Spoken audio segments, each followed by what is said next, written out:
Post కూడా అవకాశం ఇస్తామని చెప్పడం జరిగింది. అదే విధంగా వాళ్ళు దాన్ని ఉపయోగించుకోకుండా మేము ఏదో డైరెక్ట్ గా మళ్ళీ ఎక్కడ పోతే తెలుగుదేశంలో ఎమ్మెల్యే టికెట్ ఇచ్చారేమో, రైట్ మళ్ళీ రైట్ తర్వాత రైట్ మాకు పూర్వవైపు వస్తుందని వాళ్ళు రైట్ ఆలోచనలో ఒకసారి ఉన్నారు. లింగారెడ్డి గారి దగ్గరికి వెళ్దాం.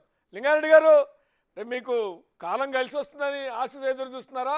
ప్రజల్లో ఉన్న వ్యతిరేకత మేము గెలుస్తామనే ధీమాతో ఉన్నారా? లేదు షర్మిల కాంగ్రెస్ నుంచి రావటం వల్ల జగన్ వైఎస్ఆర్సీపీ ఓట్లు చేల్చగలిగితే అది మాకు కలిసి వస్తుంది, ఆ రకంగా మనం అధికారాలను చేజిక్కించుకోవచ్చు, ఆశలు ఎక్కువ కనపడుతున్నట్టున్నాయి. మీకు తెలకపల్లి రవి గారికి మిగతా మిత్రులకు నమస్కారం. ఇప్పుడు మేము కాంగ్రెస్ పార్టీలో శరీరంలో చేరుతా ఉంది, దానివల్ల లబ్ధి పొందుతాము, అధికారంలోకి వస్తామనేది కాదు.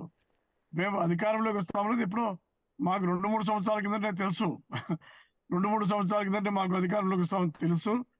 తర్వాత వచ్చేసి ఎమ్మెల్సీ ఎన్నికల్లో మనం చూస్తాం కదా, గ్రాడ్యుయేట్స్ ఎమ్మెల్సీ ఎన్నికల్లో ఆ రోజు కూడా అది స్పష్టమైంది. తర్వాత ఈరోజు శర్మిలమ్మ పార్టీ పెట్టిన దానివల్ల మాకేం నష్టం ఉంది? అది ఏదో నష్టం ఉంటే వైఎస్ఆర్సీపీకి నష్టం ఉంటుంది.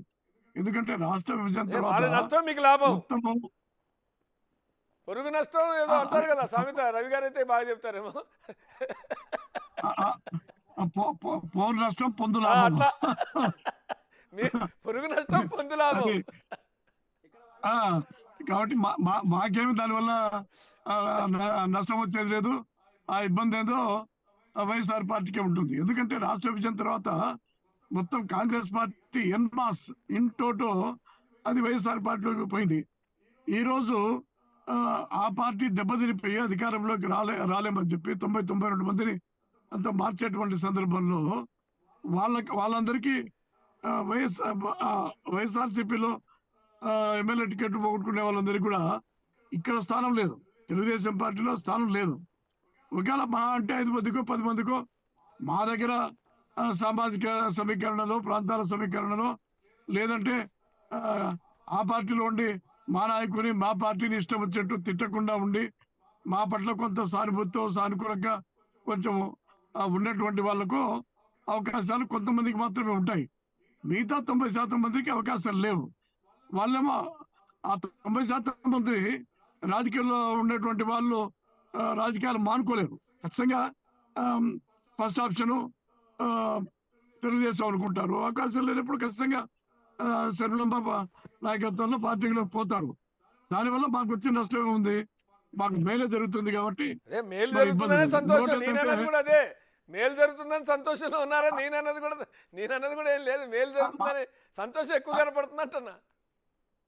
లేదు, మాకు ఆమె కాంగ్రెస్ పార్టీలో చేరక ముందే మాకు స్పష్టమైనటువంటి మెజార్టీ ఉంది. ఇందాక రవి గారు ఒక పాయింట్ చెప్పారు, మీరు అది మిస్ చేస్తున్నారు. అంటే మీరు బీజేపీతో జత కడితే వేరే వాళ్ళని ఎత్తిన పాలు పోసినట్టు కూడా అయ్యే అవకాశాలు ఉన్నాయి. బీజేపీ కావాలని చూస్తున్నారు. బీజేపీ పట్ల మీరు కొంత ఇంకా ఎందుకో భయమా భక్తా తెలియదు, కానీ ఒక పక్కన ఒకప్పుడు వ్యతిరేకించారు, ధర్మ పోరాటం అన్నారు. ఆ తర్వాత మళ్ళీ కొద్దిగా భయమో భక్తో కనపడది. ఆ తర్వాత రాష్ట్రపతి ఉపరాష్ట్రపతి ఎన్నికల్లో, పార్లమెంట్లో అనేక చట్టాల్లో మద్దతు ఇచ్చారు. కొంత చూపులు చూశారు, మోడీతో చేతులు కలపాలని ఆలోచించారు. వాళ్ళేమో మీతో జతకట్టడానికి వాళ్ళు ఎందుకో ముందుకు రావట్లే. మీతో జతకడుతున్న జనసేనని వెనక్కి లాగాలని వాళ్ళు ఆలోచన చేస్తున్నట్టుంది. జనసేనని కూడా వీళ్ళంతవరకు జనసేన పాప రోడ్డు మ్యాప్ కోసం పవన్ కళ్యాణ్ గారు చాలా కాలం ఎదురు చూశాడు. రోడ్డు మ్యాప్ అంటే ఆ రోడ్డు మ్యాప్ రాలేదు. ఆయన ఒక మ్యాప్ తయారు చేసుకుని రాజమండ్రి సెంట్రల్ జైలుకి వచ్చి చంద్రబాబు గారిని కలిశారు. ఒకటి వాళ్ళకి ఎందుకంటే రాష్ట్రంలో బీజేపీ అనేది లేదు కదా, లేనప్పుడు వాళ్ళు ఖచ్చితంగా వాళ్ళ ప్రయత్నాలు వాళ్ళు చేస్తారు. దేశంలో 2 టర్ములుగా అధికారంలో ఉన్నారు, రాష్ట్రాల్లో కూడా అధికారంలో ఉన్నారు, కాబట్టి అది సహజం.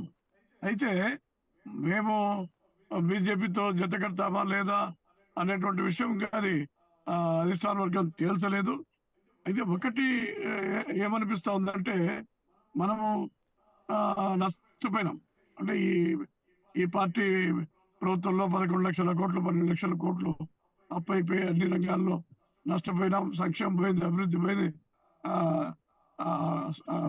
రాష్ట్రం ఆర్థిక విధ్వంసానికి, సంస్థల విధ్వంసానికి మొత్తం అంతా కూడా నాశనం అయిపోయింది. ఇప్పుడు దాన్ని పునర్నిర్మాణం చేయాలంటే కేంద్ర ప్రభుత్వ సహకారం అనేది కొంత అవసరం ఉంటుంది. కేంద్ర ప్రభుత్వ సహకారం కావాలంటే అధికారంలోకి మరి ఇండియా కూటమి వస్తుందా, బీజేపీ కూటమి వస్తుందా, రేపు ఈ శిథిలమైపోయినటువంటి రాష్ట్రం భావించాలంటే కేంద్ర ప్రభుత్వంతో తగాదాలు పెట్టుకుంటే ఆ నష్టం మరింత ఎక్కువైతుంది అనేటువంటి ఆలోచనలు ఉంటాయి తప్ప రాజకీయ ప్రయోజనాల కంటే రాష్ట్ర భవిష్యత్తు, రాష్ట్ర శిథిలమైనటువంటి రాష్ట్ర ఆర్థిక వ్యవస్థను కానీ రాజకీయ వ్యవస్థను కానీ కొంత పునర్నిర్మాణం చేయాలనేటువంటి ఆలోచనతో ఉంటారు తప్ప అది రాజకీయం కంటే మాకేం పెద్ద ప్రయోజనం ఉంది చెప్పండి. బీజేపీతో జత కట్టడం వల్ల రాజకీయ ప్రయోజనం ఆల్రెడీ జత కట్టారు. మళ్ళీ ఇక్కడ మీరు మర్చిపోతున్నారు. జత కట్టారు, చేతులు కాల్చుకున్నారు, ఏమీ లేదని చెప్పి వచ్చారు, అసలు పెద్ద ఎత్తున ధర్మ పోరాటం అని ఇరుచుకోబడ్డారు, అన్నీ అయిపోయినాయి. అది మళ్ళీ వాళ్ళ మీద హోపు. అట్లాగే జగన్ పార్టీ కూడా మాకు అన్ని ఎంపీ సీట్లు ఇవ్వండి, ఎన్ని ఎంపీ సీట్లు ఇవ్వండి, మెడలు వంచుతాం, స్పెషల్ స్టాటస్ సాధిస్తాం అన్నారు. మెడలు వంచలేకపోయినాం, ఎందుకంటే మన అవసరం లేకుండానే ప్రభుత్వం అక్కడ గవర్నమెంట్ ఫామ్ చేసింది కాబట్టి మనం మెడలు వంచాలి తప్ప వాళ్ళు మెడలు వంచే పరిస్థితి, వాళ్ళని మెడలు వంచలేకపోయినాం, మనమే మెడలు వంచాల్సి వచ్చిందని వాళ్ళు చెప్పారు. మీరు వాళ్ళు ఇద్దరు అయిపోయింది. ఇప్పుడు కొత్తగా చెప్పేదేముంది బీజేపీతో? ఒకటి ధర్మ పోరాటం దేనికి చేస్తాము, వాళ్ళు ప్రత్యేక హోదా ఇస్తామని చెప్పినారు, ప్రత్యేక హోదా ఇవ్వలేదని చెప్పి మిమ్మల్ని మోసం చేశారు, ఆంధ్రప్రదేశ్ ని మోసం చేశారన్న భావన ఆంధ్రప్రదేశ్ ప్రజలకి ఉంది. మీరు కూడా అదే విషయం చెప్పారు ప్రజలకి. నేనేమంటున్నా అంటే ఆ రోజు చేసింది రాష్ట్ర ప్రయోజనాల కోసము, ఇప్పుడు రాజకీయ ప్రయోజనాలు. ఆ రోజు రాష్ట్ర ప్రయోజనాలు అయితే ఇప్పుడు రేపు పొద్దున బీజేపీతో జత కట్టేది రాజకీయ ప్రయోజనాలా? ఒక మాట చెప్తాను చూడండి. ఇప్పుడు రాజకీయ ప్రయోజనాల కోసము రాష్ట్ర ప్రయోజనాలను బలిపెట్టేటువంటి రాజకీయ పార్టీలు వైఎస్ఆర్ గారు ఇంకోటి గారు ఉన్నాయి. కానీ గతంలో జరిగింది ఏంటంటే మీరు మాత్రం లేరా? లేదు అదే చెప్తున్నా. ఇప్పుడు మేము ఎన్డీఏ నుంచి బయటకు వచ్చాం.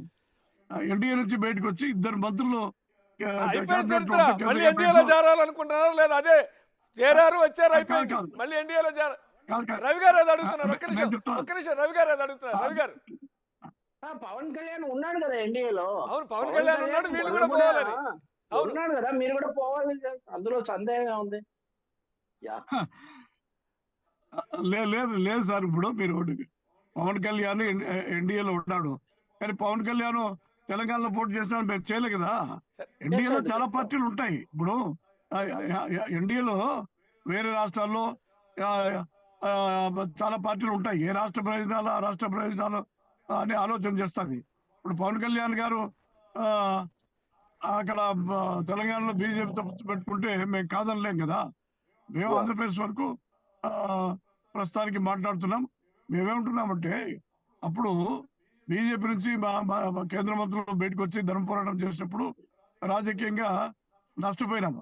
అయితే మాకు కొంత తెలుసు అది నష్టమని, కేంద్ర ప్రభుత్వంతో పెట్టుకుంటే నష్టమని తెలుసు. అయినా కూడా ప్రత్యేక హోదా ఇవ్వలేదనే ఉద్దేశంతో అక్కడ మాకు రాజకీయంగా నష్టం జరిగినప్పుడు రాష్ట్ర భవిష్యత్తు కోసం ప్రత్యేక హోదా, మిగతా ప్రాజెక్టులు, ఆర్థిక వనరులు ముఖ్యమైనటువంటి పోరాటం చేస్తాం. ఈ రోజు కూడా ఏమంటున్నామంటే కేంద్ర ప్రభుత్వంతో తగరాలు పెట్టుకునేటువంటి ఆర్థిక పరిస్థితి కానీ రాజకీయ వాతావరణం కానీ ఆంధ్రప్రదేశ్ రాష్ట్రంలో లేదు. దానివల్ల జగన్ ఎందుకు కొట్లాడలేదు అంటారు. ఇప్పుడే ఉన్నారు, కేంద్రంతో ఢీకొనే పరిస్థితి లేదంటారు, జగన్ ఎందుకు కొట్లాడలేదు అంటారు. మీరు ఈ సూత్రం వాళ్ళకు కూడా వర్తిస్తుంది కదా. అది అది తొల్లి కత్తించే అంటే అది తొలి కత్తించే అనేది మన రవి గారికి తెలుసు.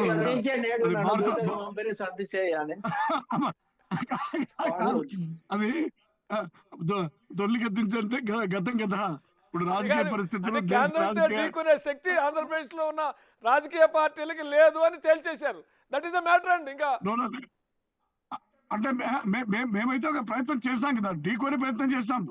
ఏమైతుందంటే అతను మాట చెప్పారు, మీరు సమీక్ష కూడా చేశారు. ఢీకొని నష్టపోయినాం కాబట్టి ఆ పని జగన్ చేయకుండా ఉంటే మంచిదని పరోక్షంగా చెప్పకనే చెప్పినట్టు అయింది కదా అంటున్నా. రవి గారు ఏమంటారు? అంటే మేము లింగారెడ్డి గారు ఒక్క నిమిషం